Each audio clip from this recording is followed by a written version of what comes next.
Hello အားလုံးပဲမင်္ဂလာပါဒီနေ့ကတော့ကျွန်တော်အနေနဲ့ကုန်းမောင်ရင်ကျော်မဟုတ်တဲ့ကုန်းမောင်ရင်ကျော်ချက်စားဖြစ်ပါတယ်ပေါင်ပစ္စည်းအနေနဲ့ကတော့စီလိုမယ်စားလိုမယ်အသီးနှံကတော့ကိုကြိုက်တဲ့အသီးနှံကိုအသုံးပြုလို့ရပါတယ်တကယ်ကိုမှအဓိကမပါမဖြစ်လိုအပ်တာကတော့ red dry chili ဖြစ်ပါတယ်အနီအောင်ရုပ်သီးကြောက်ပါ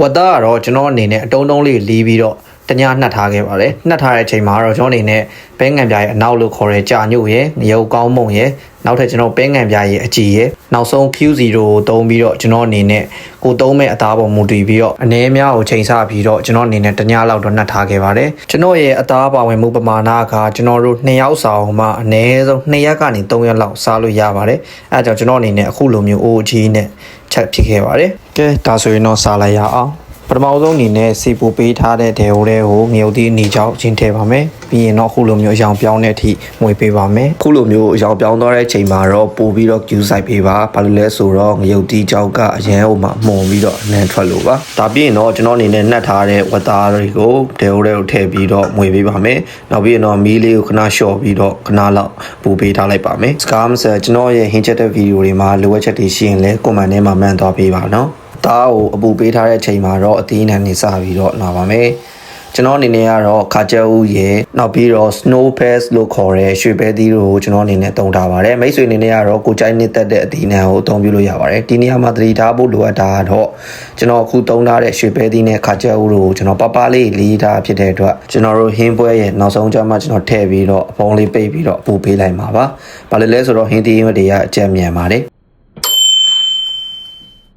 ကျွန်တော်တည်ထားတဲ့ဝတ်သားကိုလည်းမကြအခုလိုမျိုးလေးမှွေပေးဖို့လိုအပ်ပါတယ်။ဘာကြောင့်လဲဆိုတော့ဝတ်သားတွေအိုးကတ်သွားမှာဆိုလို့ပါ။ကျွန်တော်ဘာကြောင့်အခုလိုမျိုးဟင်းချက်တဲ့ဗီဒီယိုလေးတွေကိုနောက်ခံအတန်ဖိုင်ထည့်ပြီးတော့လောက်ရလဲဆိုတော့ကျွန်တော်အရင်တော့လုပ်ဖို့တဲ့ဗီဒီယိုတွေနဲ့မတူကွဲပြားတဲ့ပုံစံသစ်လေးကိုစမ်းပြီးတော့လုပ်ကြည့်တာပါ။မိတ်ဆွေအနေနဲ့ဘယ်လိုမြင်လဲဆိုတော့လည်းကွန်မန့်ထဲမှာမှန်သွားပြီးလို့ရပါတယ်။ဟုတ်ပါတယ်။ထပ်ပြီးတော့အင်ကြီးဖြူရဲ့အောက်ကဘိုက်ပူပူလေးနဲ့ကတော့အဲ့ဒါကျွန်တော်ပါပဲဗျာ။အခုကျွန်တော်ချက်နေတဲ့ဟင်းပွဲလေးကိုမိတ်ဆွေတို့ကိုလည်းကျွန်တော်အနေနဲ့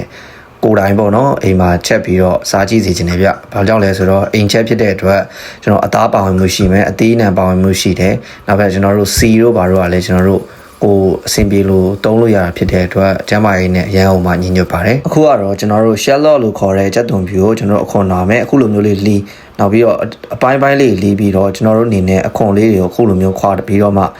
ကျွန်တော်တို့ချက်တဲ့ဟင်းပွဲလေးတွေကိုထည့်ပေးရပါမယ်ဒါကျွန်တော်ကတော့ချက်သွန်ဒီချက်သွန်တော်တော်လေးကြိုက်ပါတယ်ဒီချက်သွန်လေးနွမ်းသွားတဲ့ချိန်မှာစားတဲ့အရာဒါအတော်လေးကိုကောင်းပါတယ်ကျွန်တော်တို့ရေစိမ်ထားတဲ့ဟင်းသီးရွက်တွေကိုလည်းအခုစကားလေးနဲ့စစ်ပေးထားမယ်ဒါဆိုရင်တော့ကျွန်တော်နောက်ဆုံးပိုင်းကိုရောက်လို့လာပါပြီကျွန်တော်အသားကလည်းကြက်တဲ့အနေအထားကိုဖြစ်နေပြီအဲ့ဒီချိန်ကျမှပဲကျွန်တော်အနေနဲ့ကြက်သွန်ကိုထည့်ပါမယ်